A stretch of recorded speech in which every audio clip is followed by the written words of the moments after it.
In a previous video, I ranked the heroes of the Pokemon manga on a scale of good to evil, and I mentioned how even the most evil ones were still good guys at the end of the day.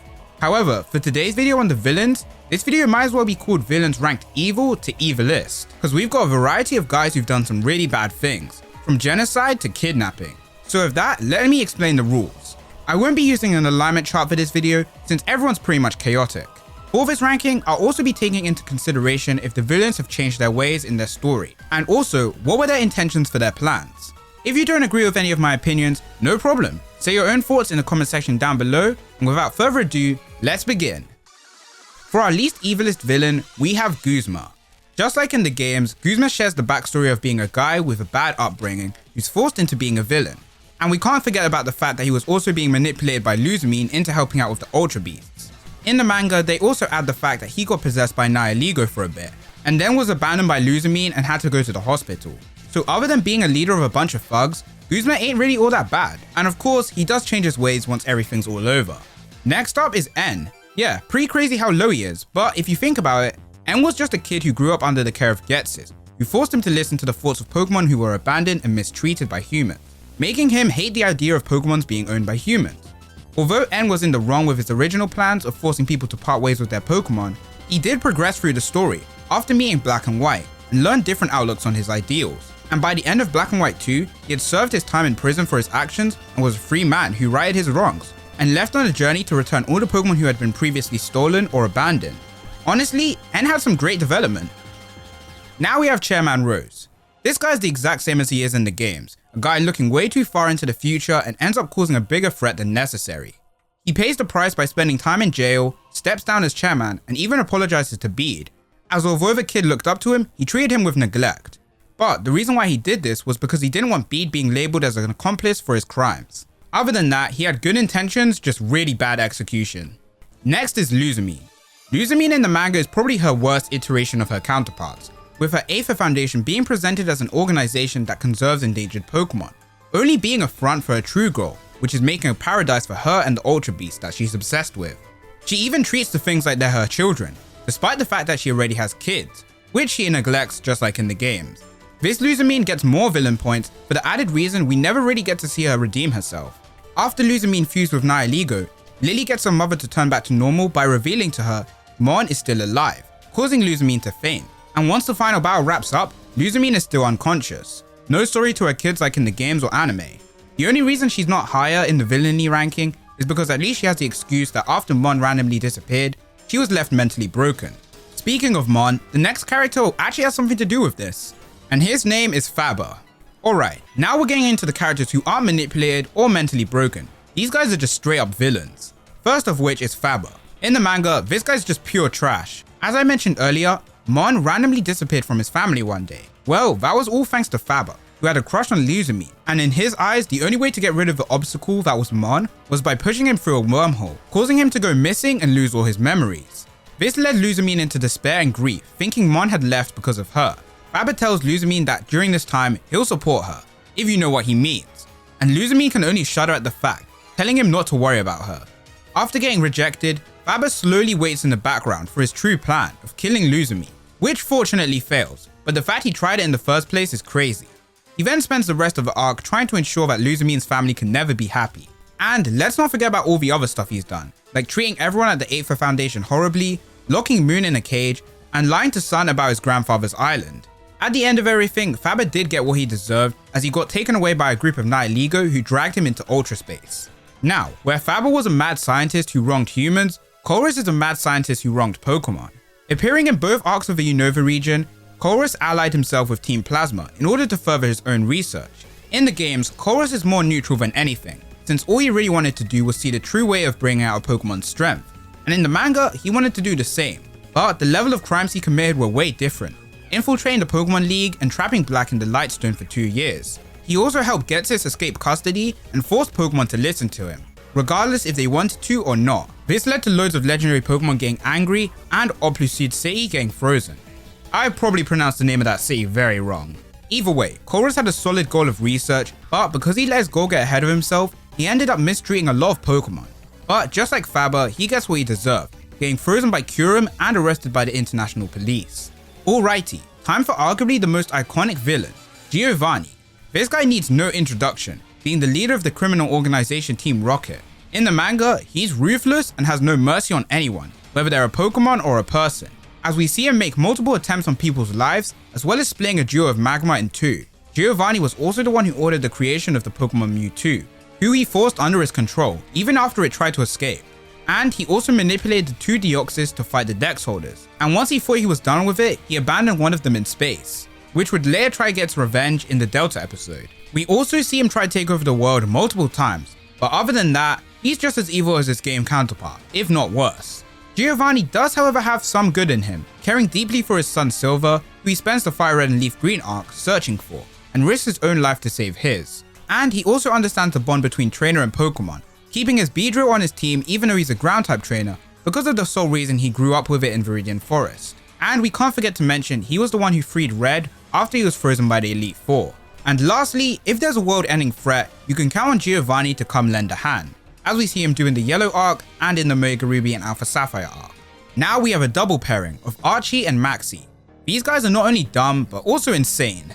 These two start off the same as their game counterparts, wanting to awaken their respective legendary Pokemon in order to change the land. But these guys didn't think about how short-term their plans were. But unlike the games, where these two turn over a new leaf after seeing how much damage Kyogre and Groudon have caused, these two successfully get the orbs and awaken their legendaries. But instead of controlling the legendaries, they're the ones who get controlled themselves, turning these guys insane. These guys go as far as holding Winona hostage, killing Courtney, and nearly bringing the end of the world. But thankfully, they're stopped by the heroes. However, this duo's evilness doesn't stop there. Once defeated, the two's bodies are beginning to disintegrate, due to using the red and blue orb. They're given the chance to stay alive, but they have to fight to the death for that chance, which they do, and Archie wins. And that's no surprise when you think about it. You got the nerd Maxie and the Chad Archie. It wasn't much of a fight. Either way, Archie comes back and takes capture of Jirachi, using its wishes to create a Phantom Kyogre, but he gets defeated once again. Now then, time for some lore explanation. When I said these two died, I didn't really mean they died. Instead, what happened is their bodies perished and their spirits were taken to the Distortion World. And inside the Distortion World, their bodies were fused for a bit, before splitting up again and returning in the Heart Gold and Soul Silver chapter, where they hear a voice calling to them to go help out in Hoenn due to the incoming Delta episode. So they fully reappear in the Omega Ruby and Alpha Sapphire chapter, with new designs because their original bodies perished. This time, the two of them work with Kyogre and Groudon to stop the meteors falling down to Hoenn. And once they've successfully destroyed a few, they disappear into nothingness once again. Kind of complicated, but when remakes get involved, it's kind of hard to write a story. The main takeaway here is that these guys were dumb villains, turned insane, then they worked with the heroes to save the planet, then disappear into nothing. And despite the fact that they helped the heroes in the end, I can't ignore the fact that their actions nearly got the whole world destroyed. Now we have our first manga original villain, Lance. This guy's notorious for being different from his game counterpart, where he was just a champion / Elite Four member. And now in the manga, he leads the Elite Four with the purpose of mass genocide, all due to a select few humans who mistreated Pokemon. Lance is pretty much N if he had no filter, because Lance was out here blowing up cities with innocent people, like it was nothing. Now, he does eventually get defeated, but he never necessarily changes his ways. He never outright apologizes or is held accountable for what he did. Everyone just acts like nothing happened. But I'm not gonna ignore that, so that's why he's placing so high. Cyrus is our next villain, and he has the same goal that he has in the games, of creating a new world that has no spirit. In the games, Cyrus never truly redeems himself, instead claiming his ambitions will never die, and one day he'll defeat the hero and continue his goal. In the manga, however, after he's defeated on Spear Pillar, he gets dragged into the Distortion World, where he takes some time to realize the mistakes of his actions, and actively makes a change to help out others. Once he sees everyone working together to take down the rampaging Giratina, he learns the lesson of gratitude, which even Shaman recognizes. After the end of the final battle, Cyrus disbands Team Galactic and even brings along his 3 commanders, hopefully so that they can learn and change their ways as well. Although this arc happened years before Legends Arceus, seeing a good Cyrus reminds me a lot of his ancestor, Cyllene. Now, ranking Cyrus was kind of hard, because on one hand, he did genuinely try to reset the universe due to his own selfish ideals, as well as causing loads of damage to the Sinnoh region, blowing up lakes, destroying ruins, and even trying to bend space and time to his will by taking control of Dialga and Palkia. But on the other hand, he did actively try to change and become a better person. But then again, he did just walk away. So I guess we'll be putting him pretty high. Now we have our top 3, starting us off with the Masked Man, otherwise known as, big spoiler alert, price. This guy is really evil. He kidnaps 4 children with the use of Ho-Oh and grows them up to be loyal trainers to him. Fortunately though, 2 of the children escape, being Green and Silver. Time skip a couple years ahead, and now he's taken control of the recently disbanded Team Rocket in order to get an army to help him with his ultimate goal, catching the mythical Pokemon with control over time, Celebi.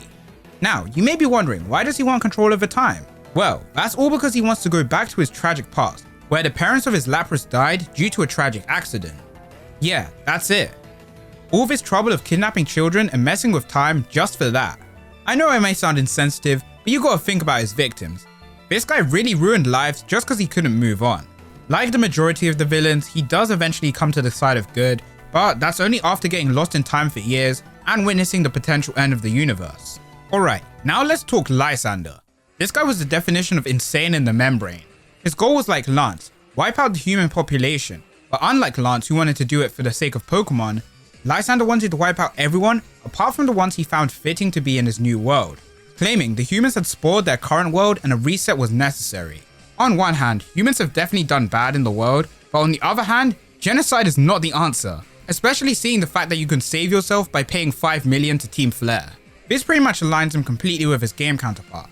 The Lysandre of the manga takes things a step further by hunting down Keystones, Megastones, and their wielders in order to steal them for himself. And not only that, he has the whole Kalos region wrapped around his finger, with the main heroes having to live their life constantly on the run and in fear that any regular person could be part of Team Flare. And of course, these guys commit the usual villain stuff of mind control, stealing, putting people in the hospital, and multiple attempts of murder. If you didn't know, the final battle was taking place and pretty much no one in Kalos knew. So with all this, I think it's clear to see why Lysandre had to go so high. And of course, the guy never redeems himself either, instead having to pay the price of getting paralyzed. And honestly, he really deserves it. And for the number 1 most evil villain, we have Ghetsis. Ghetsis is just like his game counterpart, but 10 times worse, with the whole manipulating N and creating Team Plasma stuff. Ghetsis made his goal seem like a noble one, freeing Pokemon from people for their sakes. And behind him were the loyal Team Plasma, who some of which actually cared about the Pokemon, for example Whitley. But Ghetsis' true goal was to make everyone release their Pokemon so he could take over the world. No backstory of his child getting kidnapped like Giovanni, or an ideal or concept getting taken too far, like Archie, Maxie, or Cyrus. This guy is the definition of pure evil. When N loses to Black in the Pokemon League, instead of accepting defeat, Ghetsis decides that his only plan of action is to kill Black so that no one can ever find out what actually happened in the battle. Speaking of his kid, as I said, Ghetsis was N's foster father, and he forced him to listen to the thoughts of Pokemon that had been abused by humans whilst he was growing up. Eventually, N becomes a good guy, but he still thanks his father for taking care of him in the first place, saying that he still loved him. So what does Ghetsis do in response to this?